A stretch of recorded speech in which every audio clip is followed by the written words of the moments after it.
హరి ఓం. ప్రియ హిందూ బంధువులందరికీ కూడా మీ యొక్క ఓం భారీ శక్తి పీఠం మీ భారతానంద మహారాజ్ ప్రేమాశలు తెలియజేసుకుంటూ, ఏదైతే దేశం బాగోవాలి, ధర్మం రక్షించబడాలి అని చెప్తున్నటువంటి ఎవరైతే ఉంటారో వీళ్ళందరూ కూడా ఏదైతే మనందరికీ వజ్రం కన్నా విలువైంది, మనందరి యొక్క హక్కు, మనందరి యొక్క బాధ్యత అయినటువంటి ఓటు. ఈ ఓటు ఎవరైతే ఈ యొక్క నీతి కబుర్లు చెప్తున్నారో, ఈ దేశం బాగోవాలి, ధర్మం రక్షించబడాలని కబుర్లు చెప్పేవాళ్ళు ఈవేళ ఓటు వేయట్లేదు.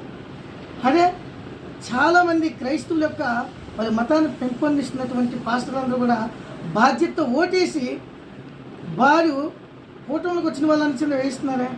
అలాగే ముస్లిమ్స్ కూడా వాళ్ళ మొల్లాలు ఎవరైతే ఉంటారో వాళ్ళకి మసీద్కి వచ్చినటువంటి వాళ్ళతో వాళ్ళు వేస్తూ వాళ్ళు కూడా వేయిస్తున్నారే.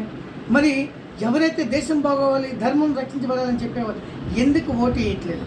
అరే నేను వేసానే 2 గంటలు ప్రయాణం చేసి 3,500 రూపాయలు ఖర్చు చేసుకుని ఒక్క ఓటు మనమంతామే.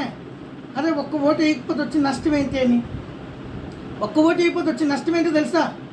నువ్వు సచ్చిన శవంతో సమానం, అసలు నువ్వు బతికున్నా చచ్చిపోయినంత సమానం ఓటు వేయకపోతే. ఇంకొక విషయం ఏంటో తెలుసా? ఏ నియోజకవర్గంలో అయితే ఆ ఓటు యొక్క పర్సంటేజ్ బట్టి మాత్రమే నీకు అక్కడ ఆ నియోజకవర్గానికి నిధులు వస్తూ ఉంటాయి. ఈ విషయం చదువుకున్న వాళ్ళకి కూడా తెలియట్లేదు. ఎంతమంది అయితే ఓట్లు వేస్తారో దాని యొక్క పర్సంటేజ్ బట్టి నిధులు వస్తూ ఉంటాయి. ఇది ఎందుకు మర్చిపోతున్నారు? ధర్మం బాగోవాలి, దేశం బాగోవాలని చెప్పిన వాళ్ళు ఎవరైతే ఈ కాషాయం కట్టిన వాళ్ళు ఉన్నారో, మీరు ఓటు వేయకపోతే ఈ కాషాయం కట్టిన దానికి అర్థం లేదు. కాబట్టి దయచేసి మీరందరూ కూడా మీ బాధ్యత మాటలు చెప్పడం కాదు, చేతల్లో చూపించండి.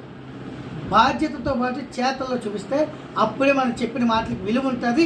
మనం చెప్పే మాటలు బట్టి సమాజం విని మార్పు చెంది మారుతుంది. అంతేగా మనం చెప్పినంత మాత్రం సమాజం మారుతుందంటే అది భ్రమ. కాబట్టి గుర్తుంచుకొని ఎదుగుతారని చెప్పి భారత్ మాతాకి జై.